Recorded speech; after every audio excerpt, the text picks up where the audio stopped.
Hello everyone and welcome to Sportsballin. I'm Dylan Simmons alongside Seth Tackett and TJ Warner, and let's jump right into it with MTSU men's basketball. They staked their claim to greatness Saturday as they defeated Western Kentucky 69-52 to win the CUSA East Division title. Guys, how impressive was the team's resilience? Yeah, Dylan, this team has gone through a lot this season, from being picked 14th, the dead last in Conference USA East, to now winning the division and locking in the #1 seed. And not only that, but it was a great win. A blew-out game in Murphy Center, so it was a great way to send the seniors out. And even the fans rushed the court, stormed the court. It's all around great atmosphere, great night for MTSU basketball. Yeah, and talking about this team's resiliency, I mean, they're coming off, they've had 3 straight losing seasons, and last year they only won 5 games. Yes. And like TJ was saying, they were picked to finish dead last in the conference, and to come out and to win the East Division title against a rival like Western Kentucky, just, such a huge win for the program. Absolutely. Now we're going to move into our next topic of debate, as MTSU tennis had a historic week and made a national statement by becoming the Blue-Gray Tennis Classic champions. On the way to victory, they defeated 3 ITA-ranked teams in number 48 Tulane, number 19 Arizona, and number 29 Princeton. Guys, does MTSU men's tennis have the ability to jump into the national conversation and rankings? If you ask me, I mean, they just played 3 top 50 teams, and not only did they win, they won those matches convincingly. If they haven't put themselves on the radar now for the national conversation, I don't know what will, because that was an impressive weekend even for the Blue Raiders. Yeah, I totally agree. I don't see how, after the performance they had this weekend, how you couldn't put them in that conversation. I mean, they were ranked 30th coming in, so I mean, really, they kind of already are in the conversation. Yes. I mean, they're in the top rankings. I really don't think it should come as much as of a surprise. We've seen over the past few years that MTSU men's tennis, they've competed against those Power 5 schools. Like, this isn't something new, them coming out and competing against programs like Arizona, for instance. So yeah, I don't think it's, a stretch at all to say that they're in the national conversation. Yeah, not only those programs we're competing against, they're traveling to MTSU to play. MTSU is hosting a lot of those Power 5 schools, and that's not something you see very often unless you're a premier program. And MTSU is starting to become a premier tennis program here. They absolutely are. We've seen that firsthand for ourselves. Now we're going to watch a quick bit of MTSU celebrating their win in the Blue-Gray Tennis Classic. Take a look.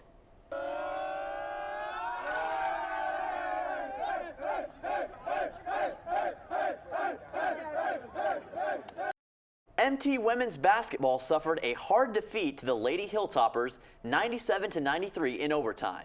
This loss puts them at 3rd in the CUSA East, but still in position to make a run in the conference tournament. Guys, what can the Lady Raiders take away from this loss?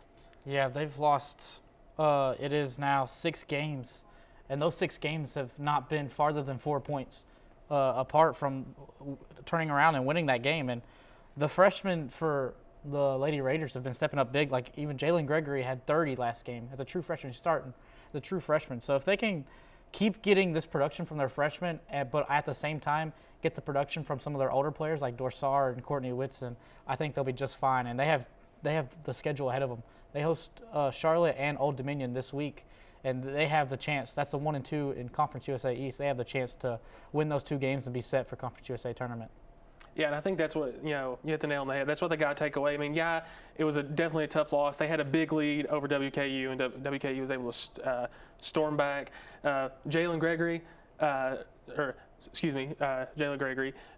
she was 6 for 8 for 3. So if we keep seeing that sort of production from her, I think the Lady Raiders are going to be just fine. Yeah, and this team's young, and just losing some of these close games a lot during the season, that's what you're normally going to see from a young team. If they can get these older veterans on the squad to step up and lead these freshmen, they'll go a long way in the tournament. Absolutely agree, and we've seen that with MTSU women's basketball all throughout the season. A young core, but they are still growing and learning and developing as time continues on. We will come back here shortly, as we will come back here on Sportsballin. We'll see you soon.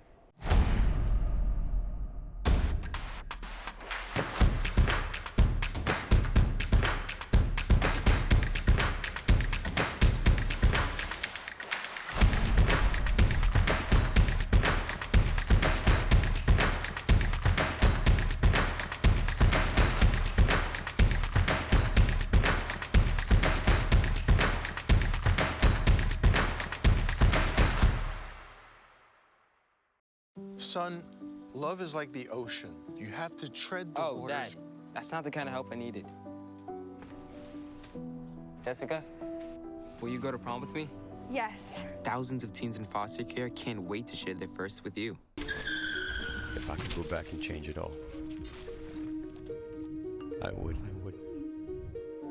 I think I'm gonna miss you the most. I'm sorry. I'm so sorry. I'm so sorry. Maybe it's just the little moments.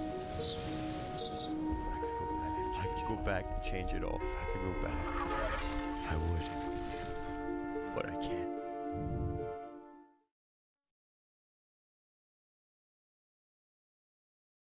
Once there was a boy who did the same thing again and again. One day, he was told he had autism. He got help and slowly learned how to live with it better. Early intervention can make a lifetime of difference. Learn the signs at autismspeaks.org. Natural disasters are a fact of life in the U.S. And between activities and school, chances are you won't be with your kids when they happen. Will they know what to do? Ready.gov/kids can help your children feel prepared, not scared. So talk with your family today. Put the keys down, Kevin. But I'm gonna drive home. There are several warning signs present that you shouldn't be driving. My text to emoji ratio has gotten a little out of hand. A little? Yep, I'm definitely gonna call a ride home. And we are back here on Sportsballin, and we have some great things to talk about here in pro sports. Morant had a dynamite night against the Chicago Bulls as he scored a franchise-high 46 points in the Grizzlies' 116-110 win over the Chicago Bulls. Guys, does this put Morant in the MVP conversation?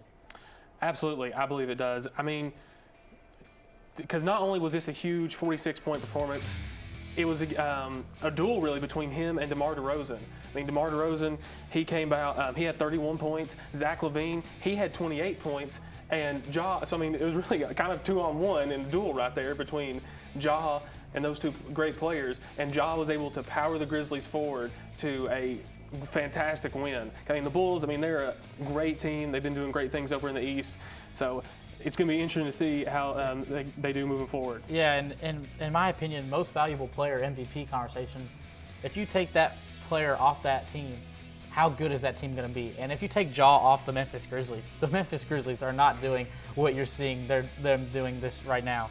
If you take Ja off that team, he's literally their offense and creating all their offense with the screen and roll of Steven Adams, throwing it out to Desmond Bane to shoot threes. He is so dynamic off the screen and roll and getting to the rim, being able to finish. It's just a sight to see. Yeah, absolutely. I mean, when you see the highlights here, I mean, just look at that. I mean, the athleticism. I mean, he goes right down the lane, gives a little fake right there.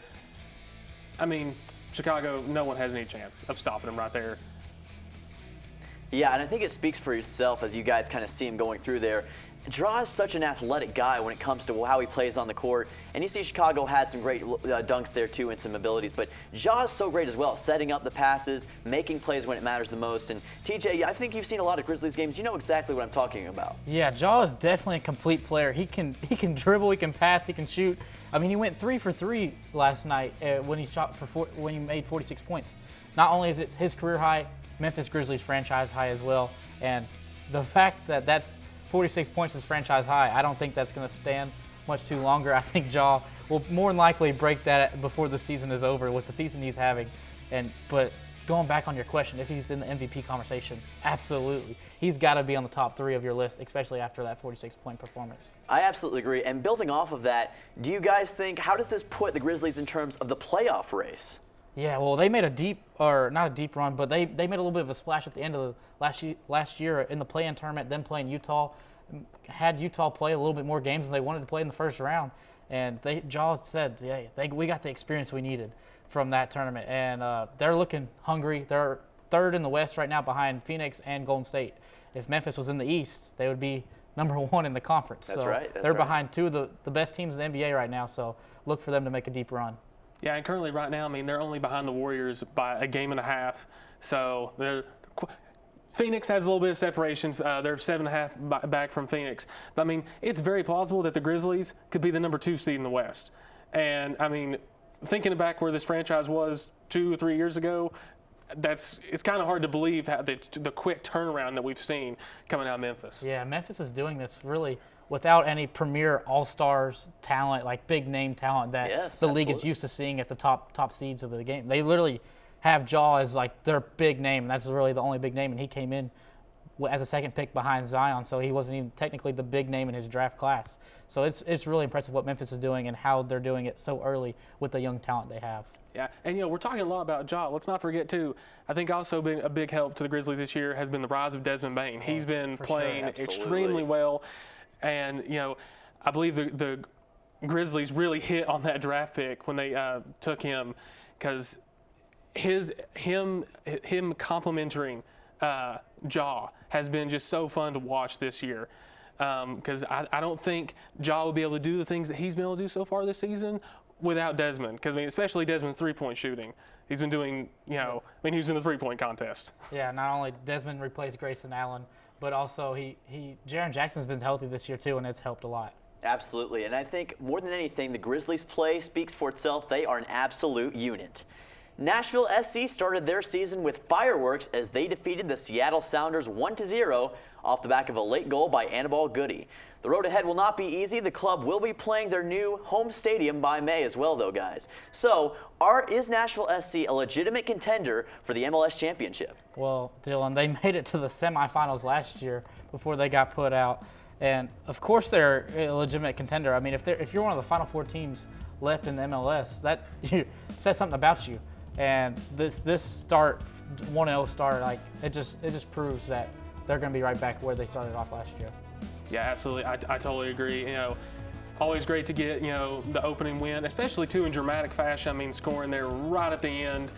I definitely think Nashville's pick up right where they left off. Came up a little short last year in the semifinal, but let's see if they can take it to the next level and finally bring the first pro championship to the state of Tennessee.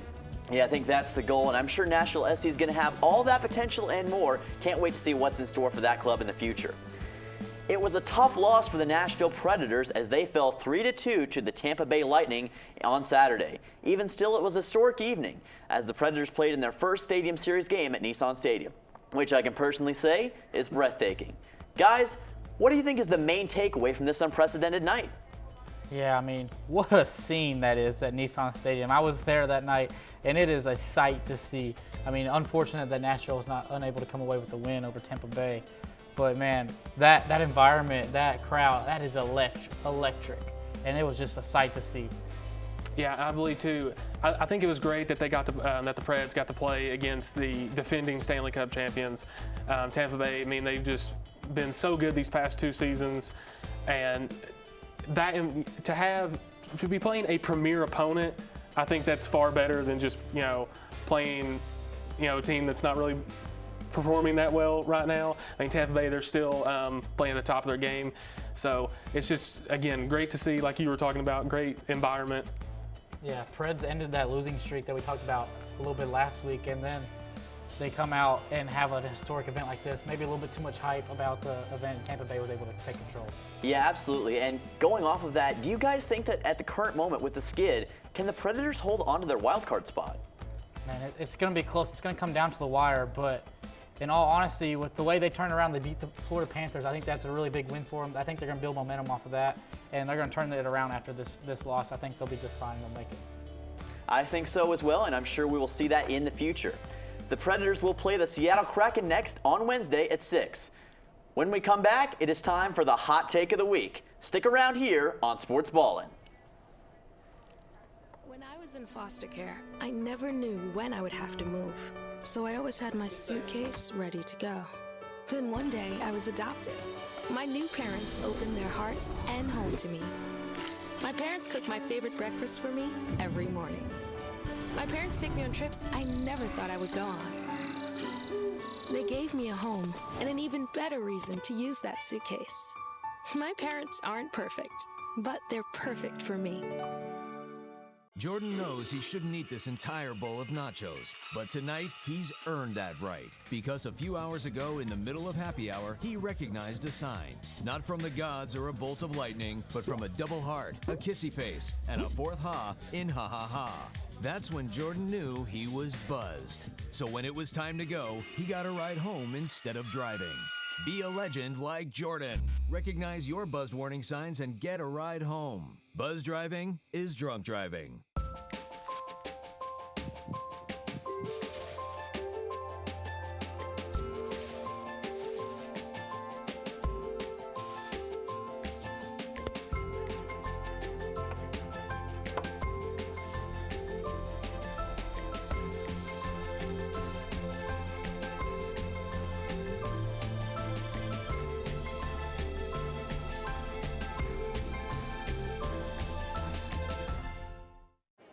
The black truck? Hey, Christina from accounting. Yeah, hi.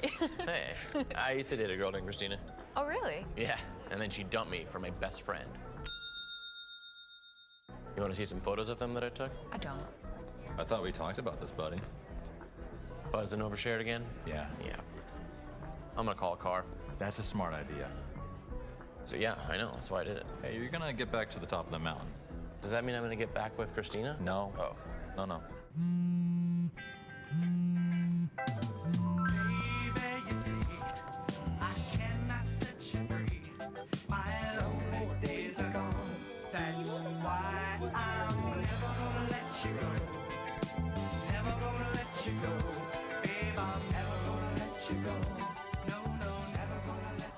Here you go. Thank you. Thank you.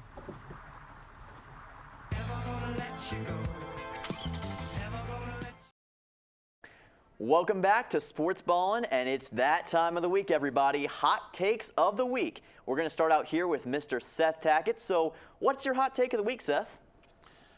Yeah, well, for my hot take this week, I'm saying that there's not going to be an MLB season this go around. And I'm basing that off, there's just been this started back in 2020 when, there was a dispute between Major League Baseball and the players using it back then. Even though that didn't go into a lockout, there was still some arguing back and forth there. And that was going through like COVID-19 pandemic and how they're going to operate that season. But just right now, from everything you're seeing, with players, on Twitter, they're airing their frustrations, and you had the owners drawing the line in the sand saying that if they didn't come to an agreement today, which has not happened as we're doing this now, that the season would be delayed and opening day is not going to happen on the normal day that it would. And then, here we got on the screen, Jeff Passan, who's ESPN, their lead Major League Baseball reporter. I mean, just look at this. Meetings are done. Progress was minimal.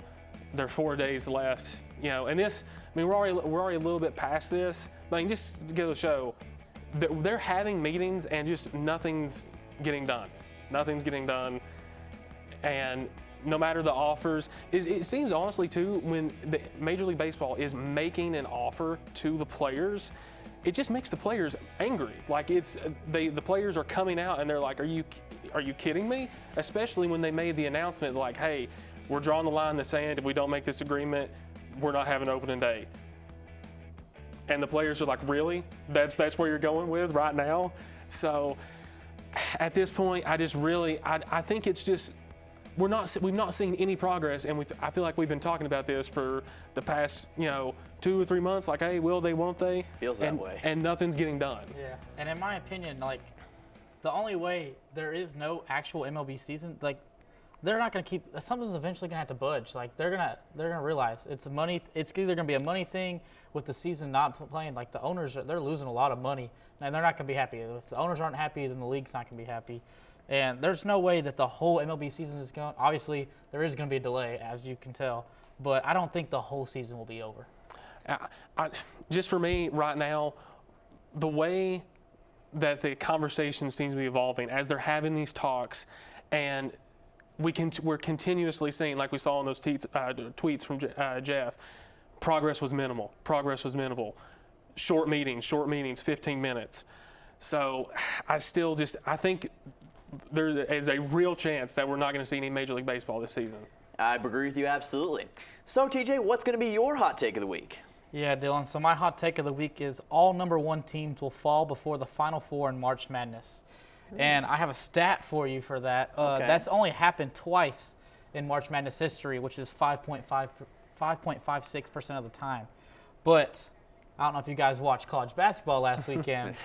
6 of the top 10 teams, or 6 of the top 6 teams, and then the 9th team as well, fell and got upset. So that is 7 teams of the top 10 Chaos. that got upset. And this is just going to be, there's obviously not that clear number 1 premier team or a couple teams like there has been in years past. Like last year was Baylor, and they ended up going on to win the national championship, but that's that team that you could almost automatically fill into the Final Four.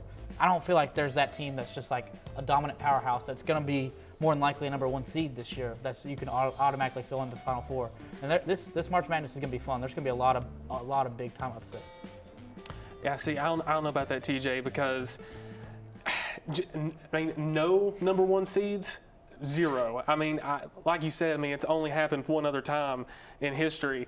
I definitely agree with you that, with the climate of college basketball this year has erred on the side of unpredictability.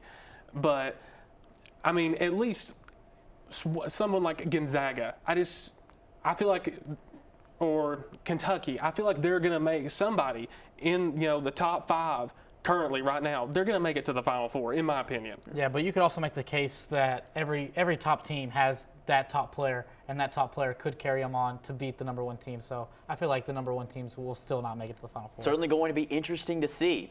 All right, guys, buckle down for my hot take of the week. In light of recent developments, I'm going to say that Russell Wilson is the most valuable player in the NFL at the moment, at least as far as the trade market is concerned. Guys, your response?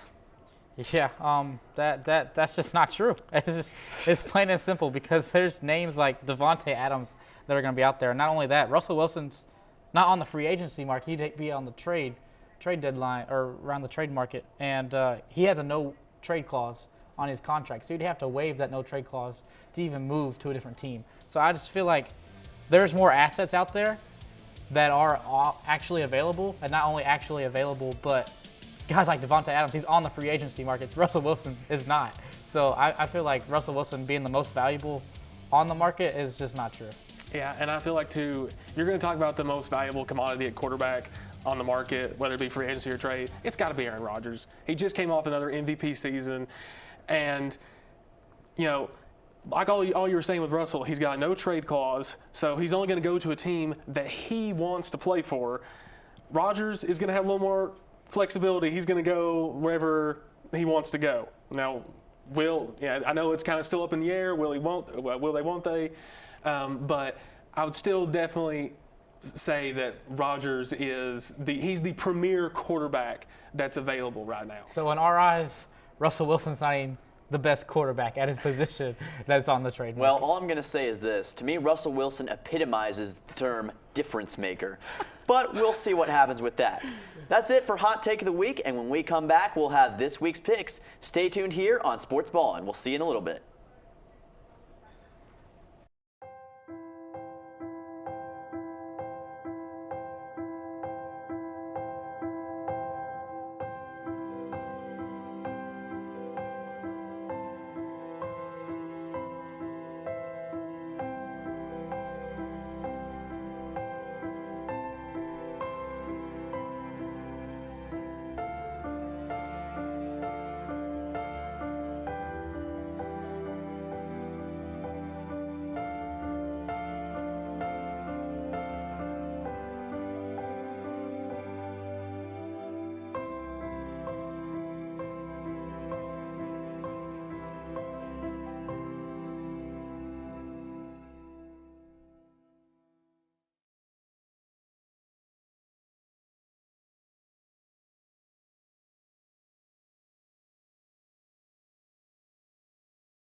Son, love is like the ocean. You have to tread the waters. Dad, that's not the kind of help I needed. Jessica, will you go to prom with me? Yes. Thousands of teens in foster care can't wait to share their first with you. If I could go back and change it all,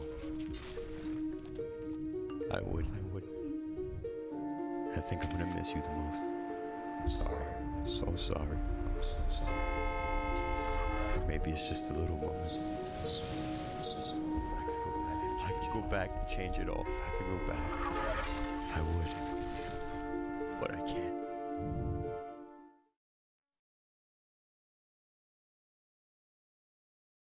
Once there was a boy who did the same thing again and again. One day, he was told he had autism. He got help and slowly learned how to live with it better. Early intervention can make a lifetime of difference. Learn the signs at autismspeaks.org. Natural disasters are a fact of life in the U.S. And between activities and school, chances are you won't be with your kids when they happen. Will they know what to do? Ready.gov/kids can help your children feel prepared, not scared. So talk with your family today. Put the keys down, Kevin. But I'm gonna drive home. There are several warning signs present that you shouldn't be driving. My text to emoji ratio has gotten a little out of hand. A little? Yep, I'm definitely gonna call a ride home.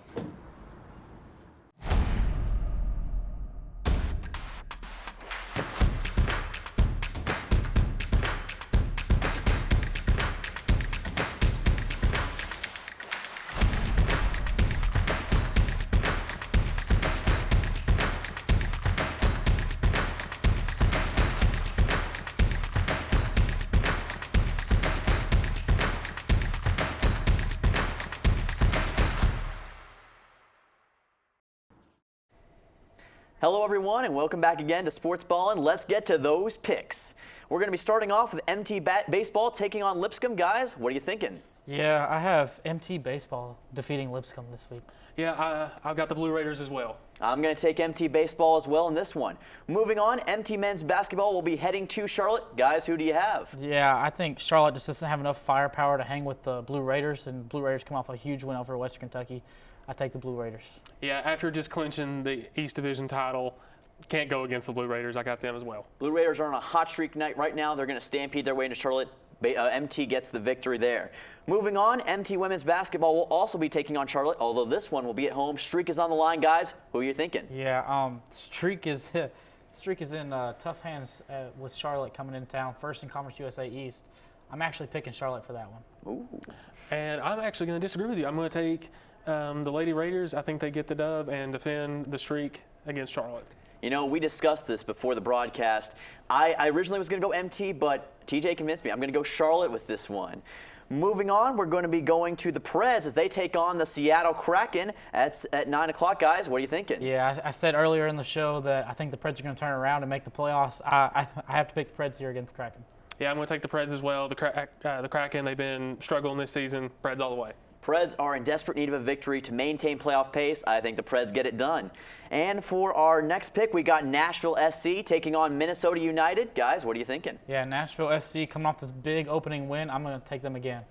Yep, I agree with TJ. I'm going to take Nashville SC. Nashville SC, big win to start off the season. I think they get it done as well. And for our final pick this week, the Memphis Grizzlies are taking on the Orlando Magic. Guys? Yeah, Cole Anthony and Jalen Suggs for the Magic. They're going to have a heyday trying to guard John Morant.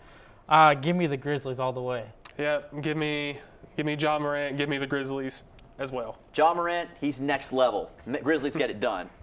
All right. Well, thank you guys so much for tuning in to Sportsballin'. And remember, tune in to Blue Raider Television to catch the show anytime. For Seth Tackett, TJ Warner, I'm Dylan Simmons. Thank you all so much, and we will see you on the next Sportsballin'.